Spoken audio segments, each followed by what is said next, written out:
want answers? I think I'm entitled. You want answers? I want the truth. You can't handle the truth. We are the Mad Men of Masculinity. Your home for healthy masculinity. We're just real men having real conversations for you.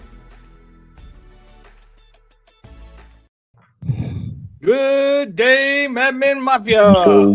Yo, I am Kirk M. Samuels. And I am Jason B. Kendrick. And we are the Mad Men of Masculinity. That's right. We're just real men having real conversations for you. For you. No doubt. What's going on today, man?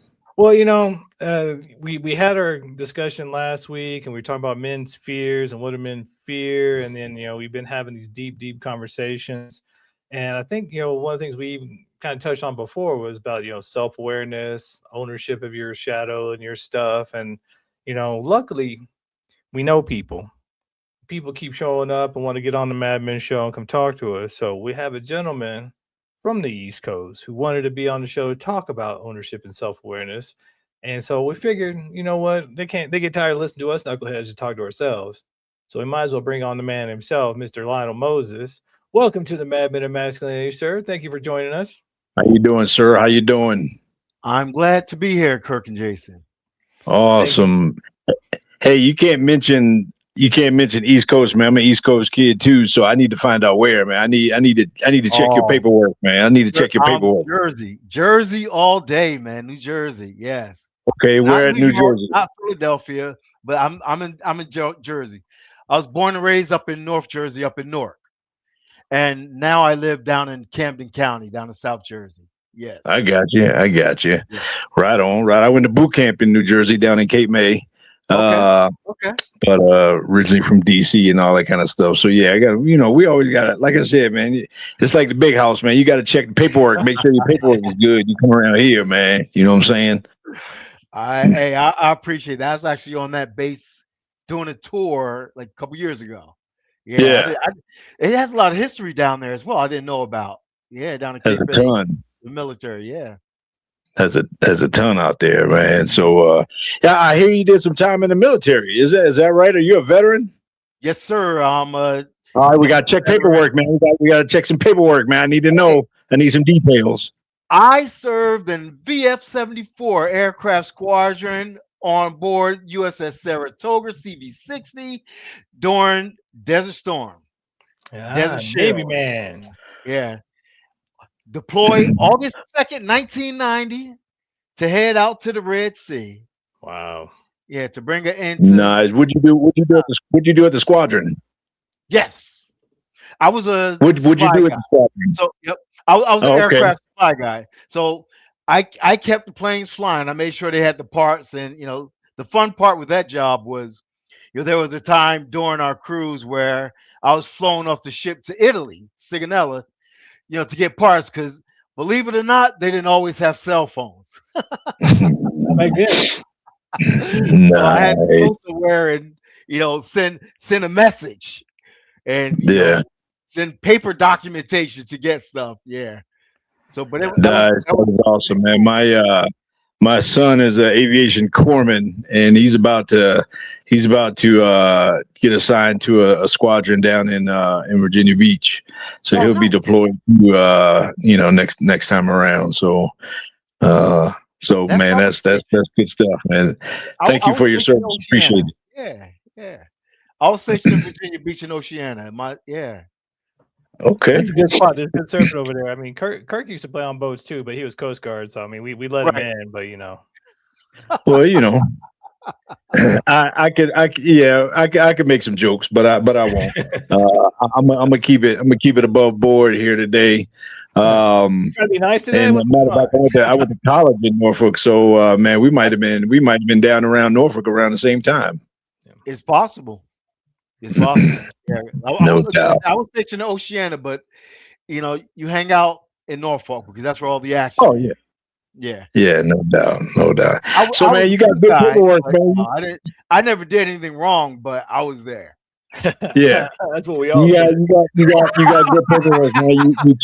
You check out on all fronts, man. You check out on the hometown. You check out on the service front. Again, thank you for your service. We appreciate all that. And so, I mean, where did your life journey take you after your military career? Well, after my military career, I started working as an accountant in the finance industry, and well, actually, I was in the publishing industry, but I was working in finances. But from there, I did some self-employment. Started a janitorial service, because growing up in Newark, a lot of my friends and family, just being 100% honest, jail was a revolving door because you could get an opportunity. But if you go into an institution, you go into a prison, it's immaculate. Who clean them? The inmate. So for me, it was like, okay, if I want to help people to prevent from having an open door, vision came to me, started janitorial service, and that's why I started my business. Nice. So, but when you have a business, you can't blame anyone anymore. You have to start owning things. As a good employee, you got to take ownership of your failures, because at the end of the day, we're all human and we all make mistakes. It's not until you own it, that you can do something about it. Isn't that what they talk about in AA meetings? Oh yeah, yeah. Acknowledgement and ownership is the first step. Basically, you got to acknowledge I got a problem before I can do anything about it. And you got to acknowledge that stuff. Like, that's I'm one reason we want to have you on the show, because that's one of the things we talk about quite a bit. I mean, you can see over my shoulder, my new book, Facing the Devil in You, is all about the shadow work, inner child work. And the first thing is the ownership and self-awareness, like you talk about. It's like you got to own that shadow. You got to own that part of yourself, especially because in my personal view, once you own that stuff, that's a superpower. Yes. Because nobody can say nothing to you once you're like, no, that's mine. I got that. Somebody tries to make fun of you or say something about you, you're like, what? I already own that. You can't say nothing about me, So yeah, I love that. So I mean, was it just the janitorial service? Was it just the business, or what else kind of got you into that ownership and that self-awareness piece? Ooh, the biggest thing that got me into it was 2 marriages. Ooh, Kirk knows about that. Man, you about to check my paperwork now. I was married twice. Now you're getting up into my paperwork. Nothing makes you own things like seeing yourself in the mirror. And oh my goodness, what do you how was it? What the femininity? Is that what you guys did? What the femininity? Yeah. WTF? They sometimes it's good, sometimes it's bad. In this case is like, okay, all right. I learned to see myself in a different way. And it wasn't until I owned it that we were able to move forward, whether it's together or apart. Yeah. So that was the biggest change in my life, to become self-aware, because at the end of the day, I realized the issues that I had in both those relationships, they followed me. Yeah, I always like to say, man, if you don't unpack your baggage, it becomes luggage, and you end up taking it everywhere you go, man. We especially as men, we sometimes we can find ourselves in the same situation. You can find yourself married to the same woman over and over again, in different bodily forms, in different circumstances. You can find yourself in and out of incarceration.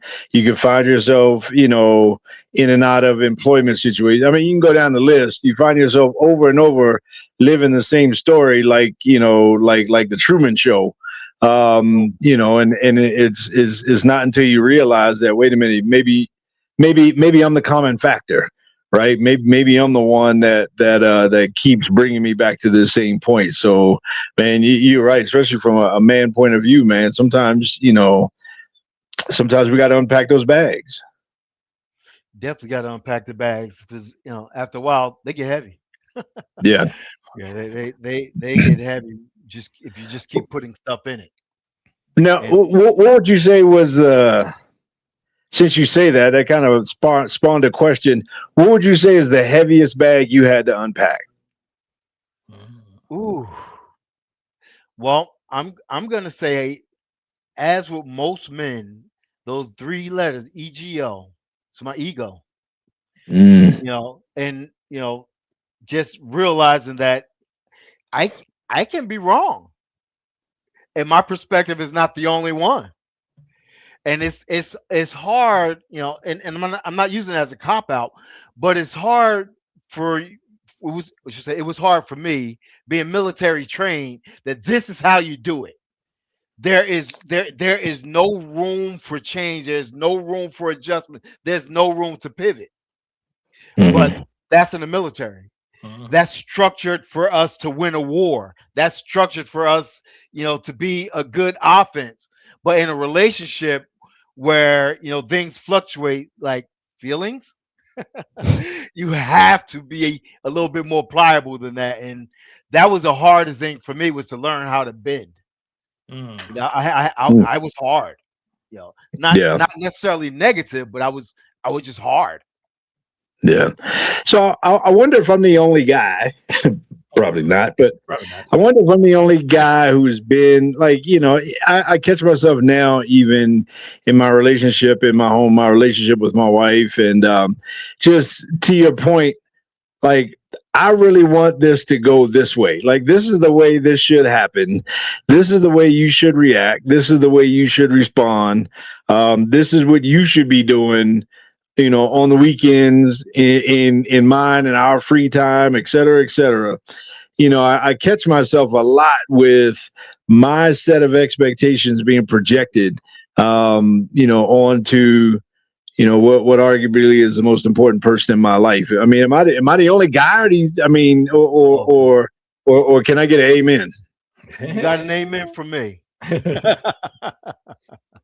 You definitely get an amen from me. Well, do you think? I mean, because and this is one of the reasons we do this show is because it's just that education piece. We got to educate men about the ladies and ladies about the men. It's just a lot of times what we consider, what our preferences are different. For a lot of guys, peace means nothingness, and for a lot of ladies, peace is a non sequitur. It's more about happiness and what are we filling this time with. And so sometimes, yeah, I'm on Kirk's, bandwagon. There, it's like it's my day off. I'm gonna do nothing or go play golf. Why are you filling on my calendar? What's going on here? Why can't we just have some quiet time? So I mean, it's one of those things I think to your point, you got to be self-aware and just go, okay, so obviously I'm not winning this one. This is, I can't be that structured. What are we doing, honey? Yeah, I've definitely rode that boat often. Having plans in my head of how things should be. The greatest relief I learned on that one is someone told me to remove should from my vocabulary, because then your expectations change and the disappointment goes with it. And it's Mm-hmm. definitely brought a lot more peace to me, because again, if I think something should happen and it doesn't, I'm disappointed, I'm upset, I'm frustrated, I'm mad, but why? It's usually Mm-hmm. not that deep. Yeah. Well, speaking of being frustrated and mad, we're gonna have to tuck ourselves a frustrated little break here.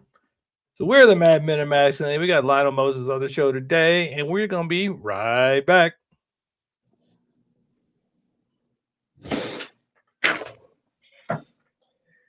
Good stuff, man.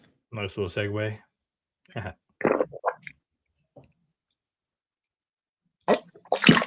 So, are you still back east now, Lionel? Yes, sir. Where you based out? You based out of Newark still? No, I live down in a small town called Atco. It's known for Atco Raceway, Okay. for like stock Okay. cars. Yeah, but they shut the raceway down probably a couple months ago. So when people ask you where I live at, I say I'm halfway between Philadelphia and Atlantic City. Okay. Yeah, so Gotcha. it's like a hole in the wall, Yeah. Yeah. You where everybody from Philly gets their gas on the way to AC. pretty much. Yeah. Amtrak come up through there, and that's about it. Yep. That's that Acela going up to New York. Exactly. Know about that. All right. All right, you ready to bring it back? Rock and roll. Yeah, I got a good jump off, All right, cool. or jump back on too. Here we go.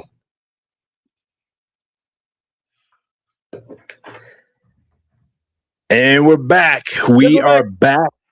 Mad Men of Masculinity on KLDC 1220 AM in the Mile High City, on the interwebs, everywhere around the world, on the global style. I love seeing the comments. It's pretty cool now to see people chiming in, even chiming into stuff that's like videos from way long ago. See the comments popping in. And it's good to hear people's feedback and opinions. You know, we love to know, you know, what people think. Are we crazy? Are we on point? You know, did any of us, you know, have any thoughts that anybody agreed with, any of that kind of stuff? So we really dig all that all that feedback. Lionel, man, you know, man, come on, last name Moses, you got to lead us to the promised land, man. I need some advice. We talked about we left off talking about ego, right? Especially in context of ownership and self-ownership anyway, in terms of self-accountability, all those kinds of things. I once heard that somebody used the acronym for ego as edging God out, meaning there's something greater than myself, whatever that is. And it's conceptually just the idea that it doesn't stop with me. You know, life and the world and people's expectations and everything doesn't stop with my thoughts, my expectations, my desires, my ambitions, you know, my whatever it is. And so when we have the ability to kind of see ourselves in a different light and see, to your point, unpacking that heavy the baggage of ego, when we kind of come to that realization, do you think that it's possible to I guess just see the world around us differently and the people around us, whether it's professionally, whether it's, you know, relationally, all those other kind of things? Is it possible to see all of that different when we realize that you know, the world happens outside of our head and outside of our minds, and there are things that we can't control that are greater than us? Absolutely. Yeah, I just first thing I'm gonna tell you, I'm still in that edging God out. I never heard of that. I love it, and that is so true. When we jump into our egos, we're edging any and everybody out except ourselves. That's a selfish look at life, and you know, usually for me, my ego applies when, you know, I'm upset or have an expectation of someone else. So whether it's God or any individual, you know, I'm putting myself higher. So that in itself lets me know, okay, I'm looking at this whole thing wrong.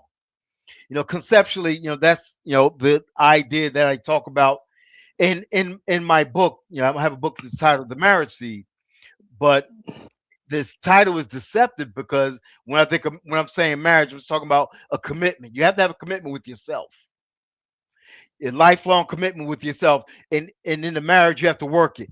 You have to work yourself. So, you know, you can see the world differently, you can see everyone else differently. You have to, because the only person that you can control is yourself, and you will live a life full of disappointment if you expect everyone to sit in your little, you know, finite box based on what you can think. You know, because, you know, hey, I don't have all the answers. You know, Jason may have them all, but I don't have them. I don't have them. He's probably sitting on the Jason's judging me now.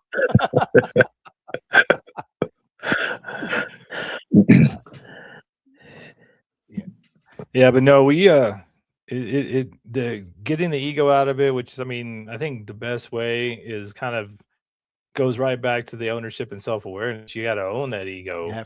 I know there's so many teachings and thought processes about, oh, you got to kill the ego, you got to bury the ego, you got to get rid of the ego. But we're human beings. There's no way to get rid of the ego. That's part of who we are. So it's about teaming up with the ego and finding ways to work with it and make it your friend instead of this enemy that you're constantly fighting. So I'm sure, I know my situation and, you know, my life experience, I did a lot of battle with the ego until I finally came to a point of like, okay, let me stop trying to battle this thing. Let me start trying to make some use of it, or at least come to a kind of mutual understanding with it, so that I can accept my foibles and my flaws and my emotions that come along with the ego, that come along with being human. Because I think most of my life I spent trying to be perfect. I don't know if you guys ever try to be perfect, but it doesn't work out so well.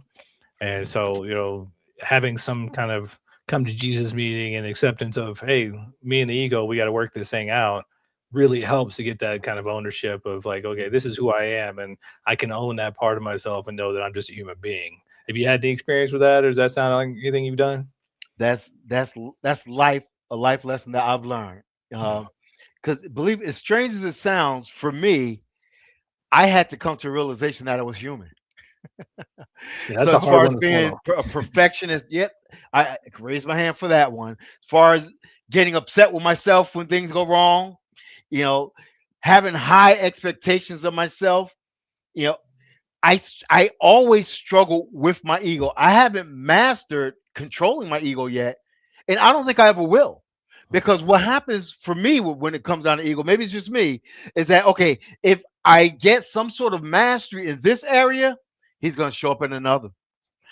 Any area of life that I check, well, I'm a constant work in process.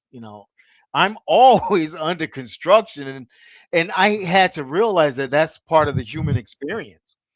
And owning the fact that okay, all right, I've seen in Jersey, we're always building highways and roads and streets and trying to make the infrastructure better. And when they start the project, they always say, yeah, we're going to finish on X date.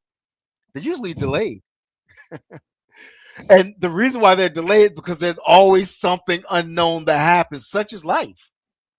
You know, if I'm working on a job and the job is delayed, what makes me think that my life is going to be delayed? When I'm the one Hmm. causing delay on the job. You know, Hmm. I got sick. COVID should have brought humility to almost everyone to the realization that life happens and accepting the fact that okay, when life happens, okay, I'm aware that this is going to happen or that's going to happen.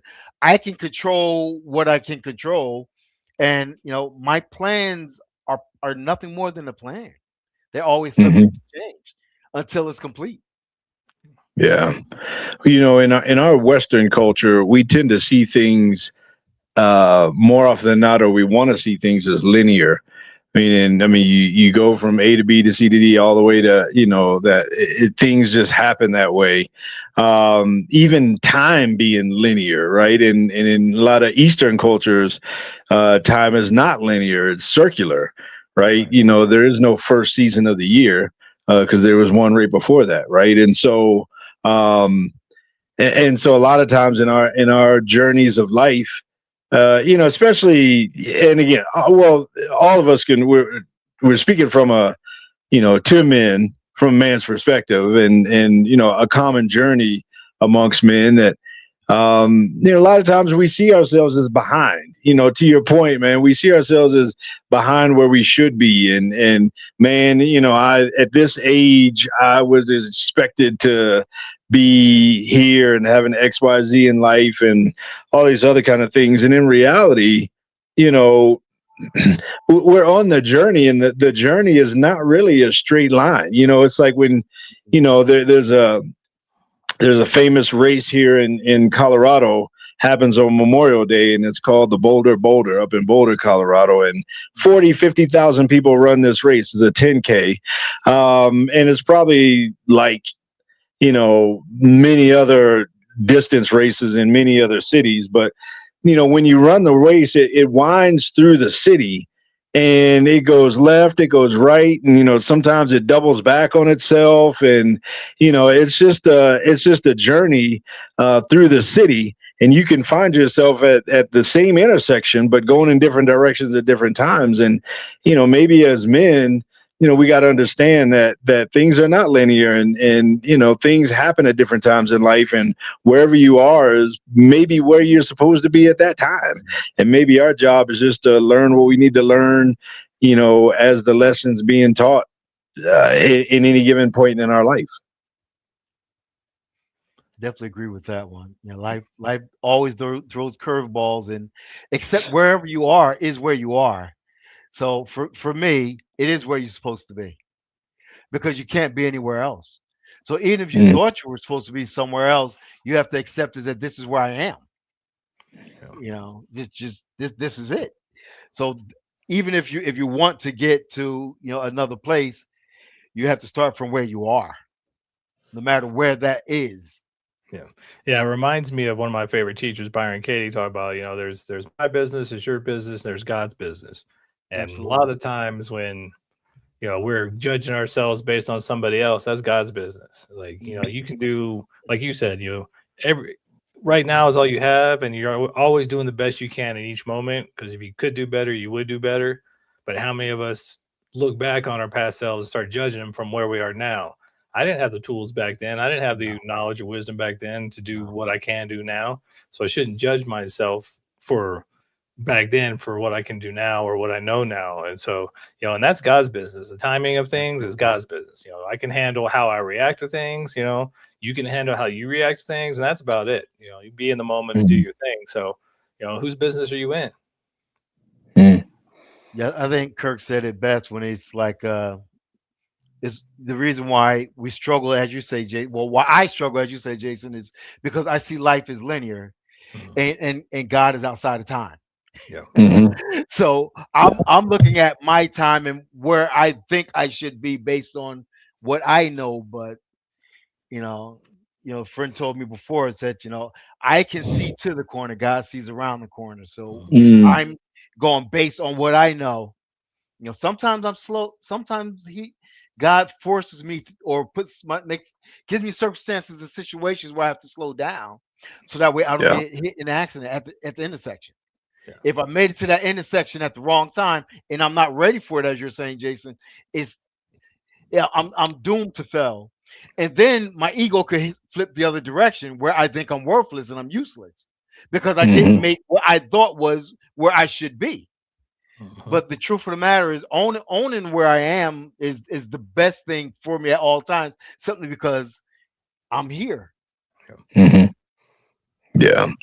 And more often than not, wherever you are, sometimes that owning where you are is owning that, that your life choices and decisions got you to where you are in a lot of cases. I mean, it's like, man, because I chose this, that happened, and because that happened, and then I chose that, this happened, and all this other kind of stuff. And to your point of ownership, wherever you are in that life journey, I've had, and I've seen a lot of other guys kind of not be able to take that level of ownership and even accountability, if you want to use that word as well, in terms of this is where I am in life. You mentioned, prisons and people in incarceration and stuff, and it's like, yeah, I mean, before you figure out where you need to go, to your point, you need to figure out where you are, and where we are right now is a break.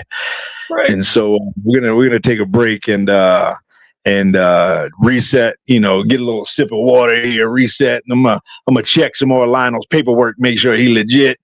And in the meantime, Mad Men of Masculinity, we'll be right back on KLDC.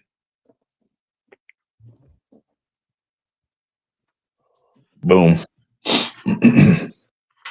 Hey Kirk, look what I found digging around. I actually still have some copies. Nice. So this is one of our books. This is one that Kirk and I like. We okay. It's an anthology, 7 Secrets of Modern Dating. So it's Kirk and I and two other ladies that are all in the dating industry, and it's basically us taking ownership and using our self-awareness from many years of falling flat on our face, and sharing some wisdom. Hopefully, we can help these younger kids out. So they don't have to do it like we did it. Yeah, that's exactly why I wrote my book. I tell my family. So we need to promote your book a little bit. Yeah, let's get into that. Let's get into your book, man, and unpack some of the wisdom that's in there. Okay.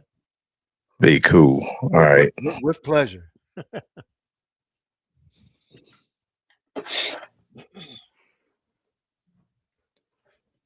Yeah, we're back.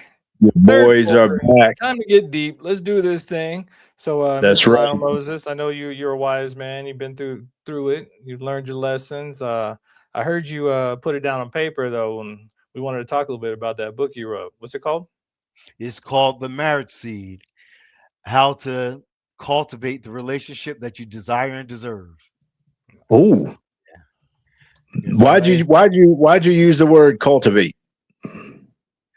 Well, because cultivation requires work. You know, Mm. when you look at it from a gardening perspective, which is how I wrote the book. You know, you could throw a seed in the ground and you can water it. You're not going to get anything because you have to dig a hole. You have to put the nutrients inside the ground. But before you do that, I always recommend that you test the soil. And testing the Mm. soil is a self awareness. Okay, what's in me? What's required of me to make me feel loved, to help me feel seen? What makes me happy? You know, what are what's my quirkiness? Do do I like being in public? Do I like? Am I? For me, my issue was I was a people pleaser. I never felt loved as a kid. So every relationship I went in with that handicap and that emotional disability of wanting to please my partner. And that's why I speak so much on self awareness now, because of the simple fact that I learned how to please my partners, but I lost myself in the process. And it's as strange as it may sound, is that you don't naturally learn who you are. It requires an intentional effort to dig deeper within yourself, ask questions of yourself, the hard questions of yourself to figure out, okay, who am I, what I want, and what is it going to take for me to flourish in a relationship? Because my relationships flourish to a degree outwardly, but inwardly it wasn't anything, because I never felt whole, Mm. because I was never pleased. And I was never pleased because I never communicated my needs. Mm. And I didn't communicate my needs because I didn't know what they were. Because Mhm. all my life I went from home as a son and a brother, next to the youngest brother at that, into the military when I'm told what to do and I'm told how to feel and I'm told, and then getting married. It's like, okay, all right, everything was structured and regimented. This is how life is. But that wasn't the case. No one told me how to invest in myself. So when you think of cultivation, I'm just talking about working it. You have to work yourself in order to prepare yourself for a relationship. So that's why I Mm. use the word cultivate. It's not going to happen without Mm. work. Mhm. You know, Wow. your primary relationship is yourself. Yep. Mm. Wow. And how many of us can, I mean, everything you're saying, man, I mean, how many of us can echo that? And man, we've said so many of those same things just over the years on this show, anyway, just in terms of not only knowing yourself, but, how many of us spent a whole lot of years trying to please people, Mhm. trying to be Mr. Nice Guy and all this other kind of stuff, and our motivations of looking for something. You can't get into a relationship, especially by looking for validation or looking for something to complete you. That whole Jerry Maguire is crap. You complete me. Yeah, Mhm. whatever. Yeah. That's a great line in the movie, but you got a problem if that's the case. And even in that movie, Jerry had a problem. So yeah, man, to your point of cultivating, I love that idea of just starting off with looking at the soil itself, and that being you. But could the soil also be the other person? Absolutely. Everyone is their own soul first. But then once Mm. you get together and you become one, you know, it's a joint soil. So if it's too Mm. sandy, if it's too much, you know, I'll say like the macronutrients, too much potassium, too much magnesium, too much. Oh gosh, I'm forgetting all my nutrients now. Oh my Mhm. goodness.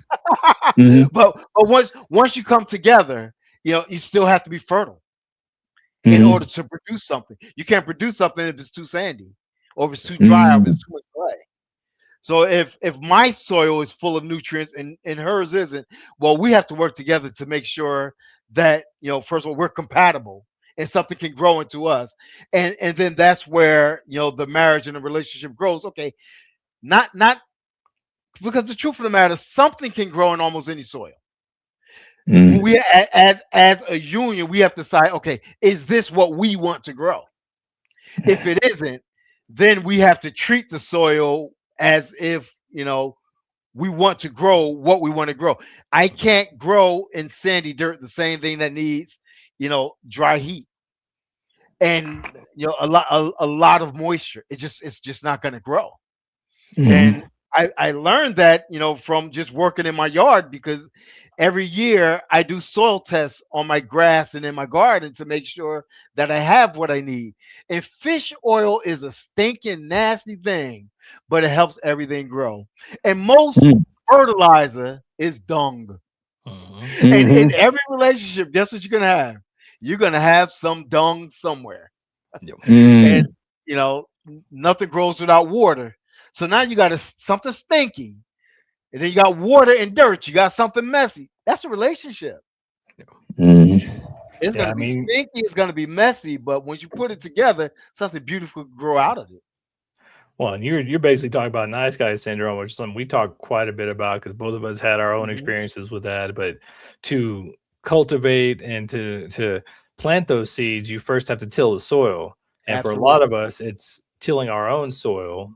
It goes back to that self-awareness. It goes back to that ownership. It goes back to that ego and accepting those parts of yourselves and then being able to express that. When we were in nice guy syndrome, it wasn't about us. It was about everybody else. And then we became manipulative. We became, backstabby and we weren't truthful and honest because we're trying to manipulate somebody to do what we want them to do for our reasons, not for them, instead of being who we are, looking for somebody who matches that or is compatible with that. And how will we know who's compatible with us if we don't take the time to dig in, to till that soil, to get dirty, to get down to that dung, like you're talking about, to find out who we are. Yeah. Man. So what you're saying is I need a little bit of doo-doo in my life in order for it to grow. That's pretty much what you're saying. What I say. Okay. All right. I just wanted to make sure. I went to public school, man. I got to keep things easy. I got to keep things pretty straightforward, man, just to let it sink in. Just to let that whole thing sink in. So once I got my soil all right, then what's the seed?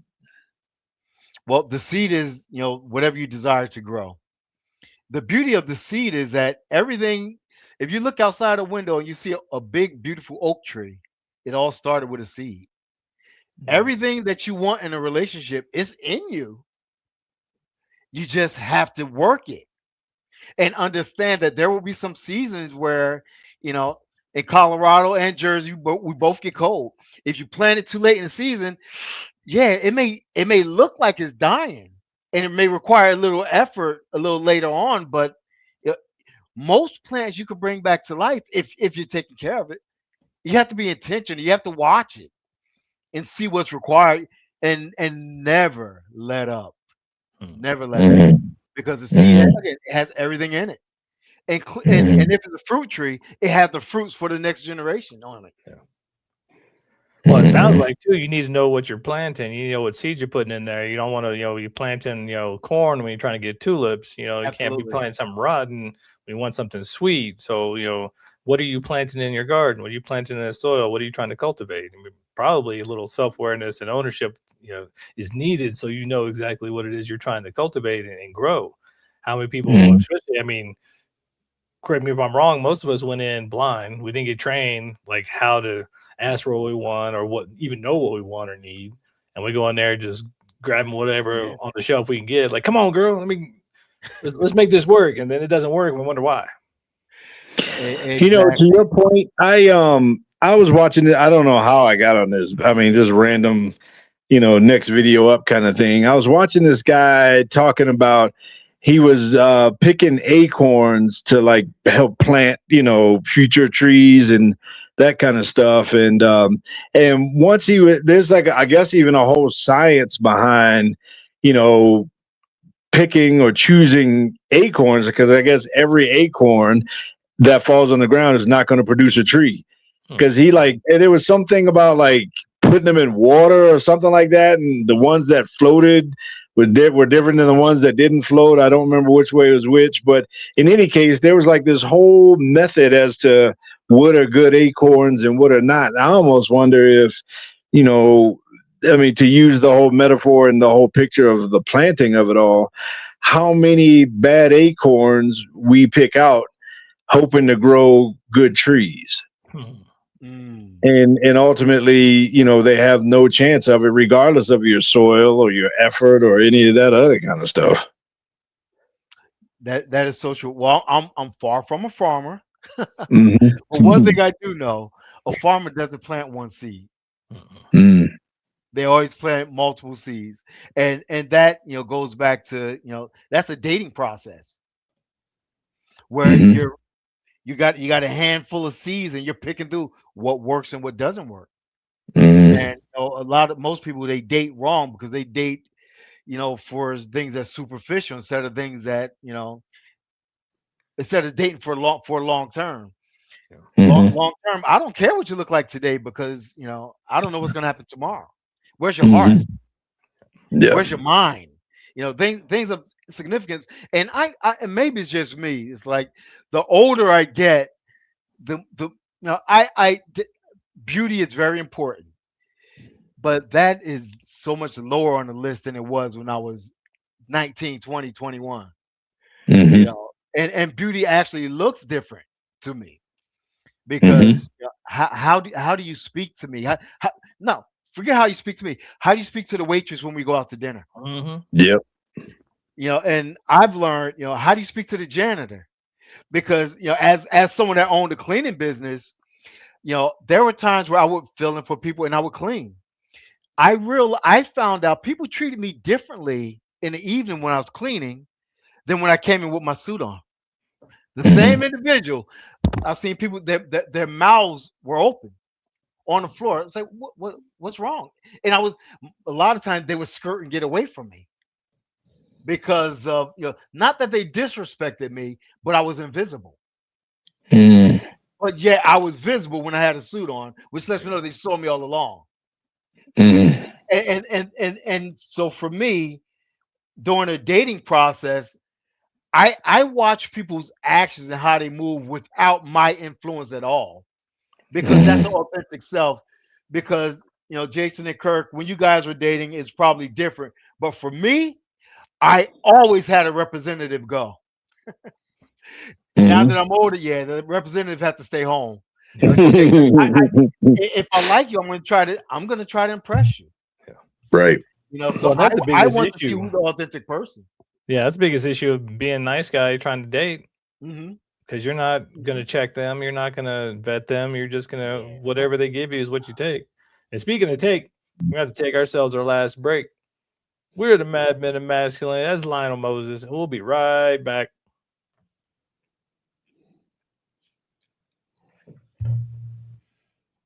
Awesome. That's great word pictures, man. And I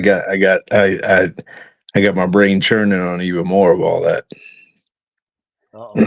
That's good stuff, man. Yeah, as soon as you read that subtitle and said cultivate, I was like, ooh, first thing that took my mind straight to gardening. Like, man, okay.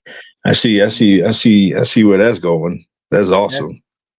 That's exactly where I go. Ugh. Yeah. Let's see if I can. So that's my cover. Yeah. Awesome. So starting out again, here, the seed growing out to the roots and sprouting up to whatever you want. But yeah. again, you have to work it. Yeah. And all right. Well, I've learned. Keep it handy. We're gonna come right back to that.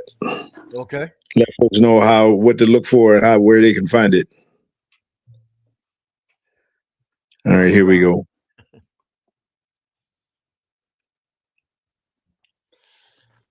Fourth quarter time, ladies and gentlemen. Here we go. Put up them fours. It's time to bring this thing down the home stretch, man. Lionel, man, this has been great, man. This has been some deep stuff. And share with us again your book. I think you got a copy in front of you. Where can folks find it? All that kind of good stuff. Yeah, well, the name of the book is The Marriage Seed. You can find it on Amazon, or you can find it on themarriageseed.com. Awesome. Is that where people can get a hold of you also? Can they contact you through your website? You can contact me, actually, do lionelmoses.com. So anything you want, lionelmoses.com has everything, but the Marriage Seed is strictly for the book. Yeah. But I'm on all social media platforms. It's Lionel Moses. That's awesome. That's awesome. Hey, man, my brain is just like swimming with this gardening kind of picture in my mind. And we talked about the soil, talked about the seed, and then obviously there's a growing season. But one of the things that happened during the growing season is you have weeds come up. What do you do with the weeds that come up in your garden and in your growing season? You carefully pull them. Mm. And notice I said carefully, because Exactly. Why? again, when you have fertile soil, as I said earlier, something's going to grow. And the truth of the matter is going to be a whole lot more than the seed that you planted that's going to grow.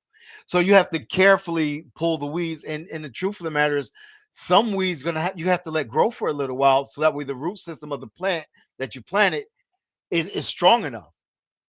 So looking at it from a practical perspective, as far as a relationship is concerned, if you're early, there's certain things you should not do when you're early in a relationship.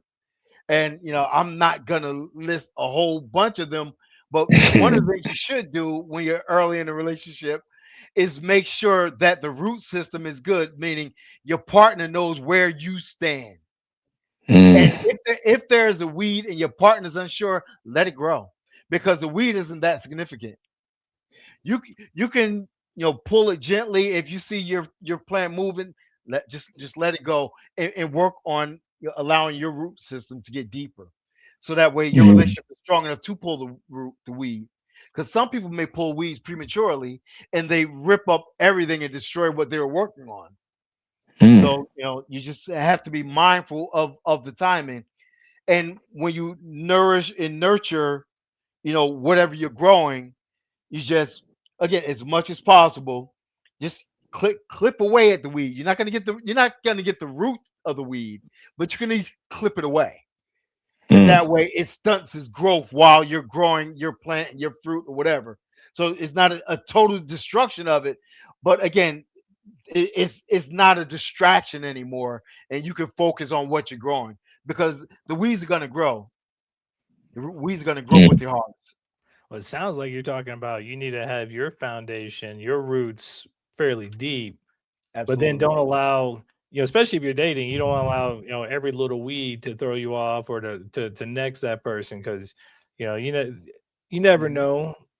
Maybe that weed becomes something you love about them later on, but it seems like so many people are so ready to next, and everybody's a red flag, everybody's a narcissist, but like as long as your foundation is good, as long as your roots are good, then you're good, and you can allow those weeds to grow a little bit and see if they flower, see if they turn into something versus plucking everything. You nailed it, Jason. I have a chapter in the book called germination in the beginning. Because the truth of the matter is, when the weed grow and your plant growing at the same time, you don't know what's what. And if you pull it prematurely, they're both germinating. So is it growing differently? Is it you don't know. So as you said, you need to allow the foundation, the root system, to grow and to spread, and that way the shoots will begin to show you exactly what the plant is. Because I'm not a farmer, so when most things grow, it's green. So to me, I'm not wise enough to know the difference immediately. And I don't think most people are within their relationship, because in the early stages of relationships, most people don't tell you all they went through. And if they didn't tell you everything they went through, you will accidentally hit something. And that's when you have to let ego aside, become self-aware. Okay, that hurt, and care for your partner in that season versus trying to pull a root up. Because the truth of the matter is, if you hurt them like that so significantly during the germination stage, and that's when you can hurt them most, you can lose your opportunities of having a perfect harvest. But just take your time, become self-aware, get rid of ego, and just let it germinate.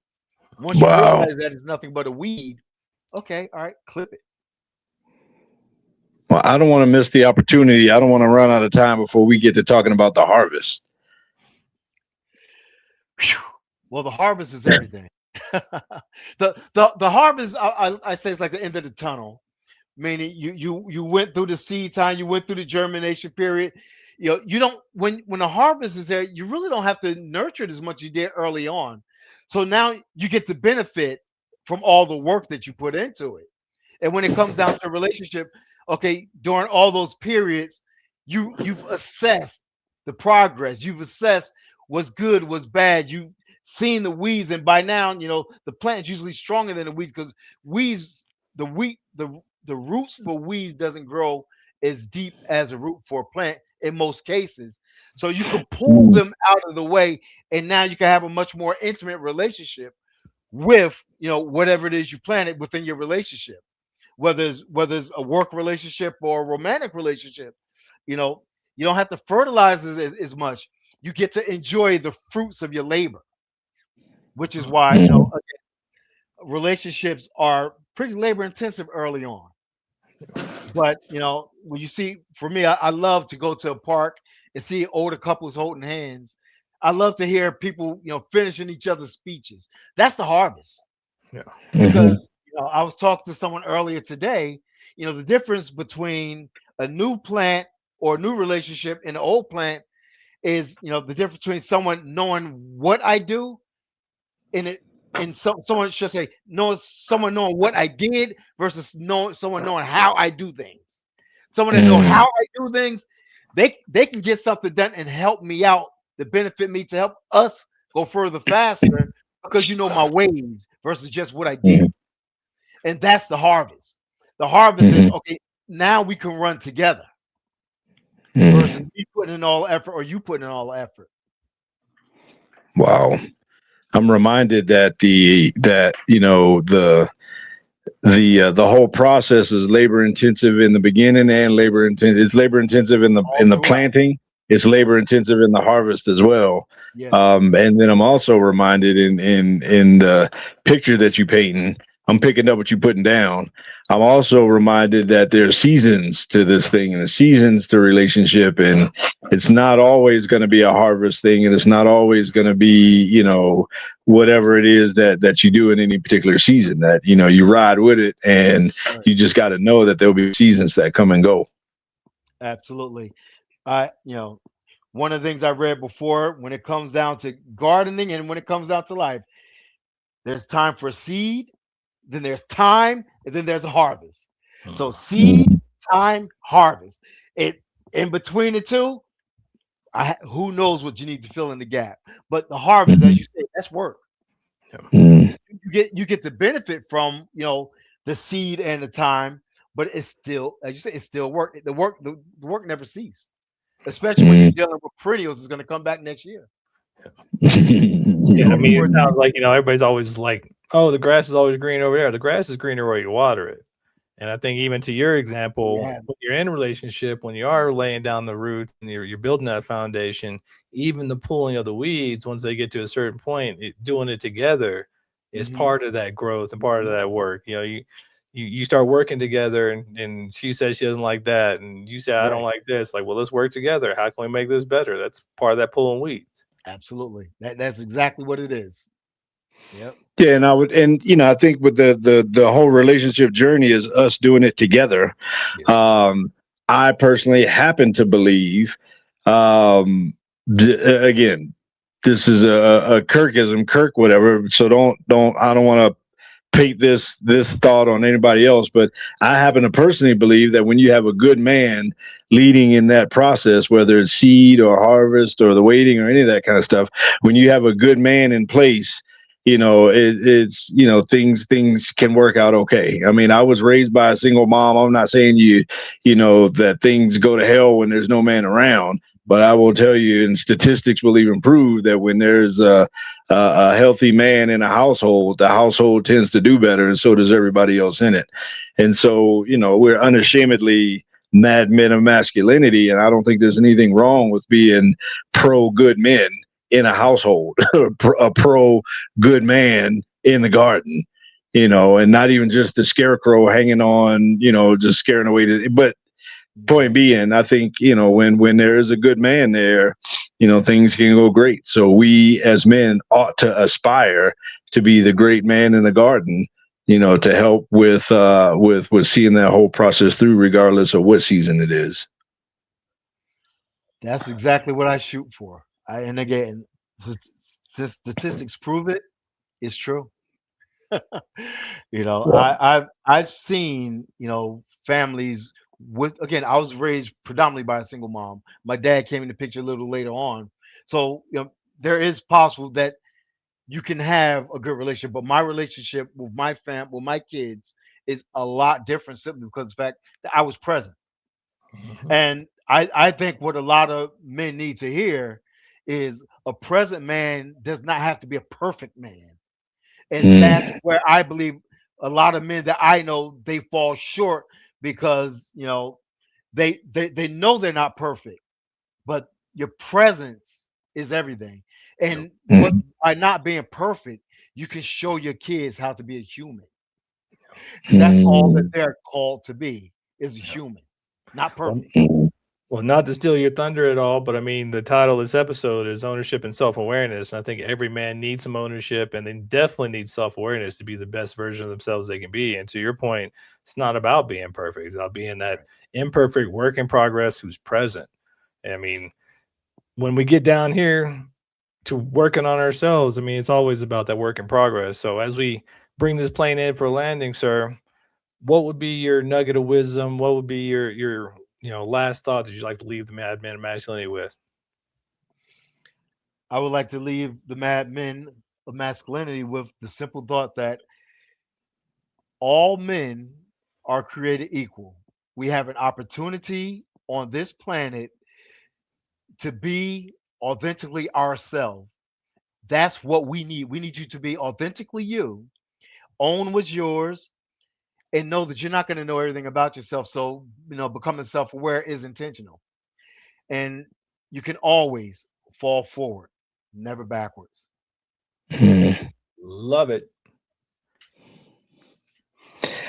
That is fantastic stuff, man. Lionel Moses, thank you, sir. We appreciate you, my man. And man, you got some serious deep wisdom for us. Hopefully, we can have you back again one day, sometime in the future. Keep doing your thing, man. LionelMoses.com. The Marriage Seed is the book, man, and it sounds like it's pretty dope for sure, man. Both you and the book. So, thanks a ton for coming on, man. And we love all of the Madmen Mafia out there. Again, holler, donate to us by hitting the like or subscribe, and let us know in your comments what you think about today's show. And until next time, we'll keep all of you guys in our hearts. We'll keep doing what we do the best that we can do it. And until next time, the Madmen are out. Ow.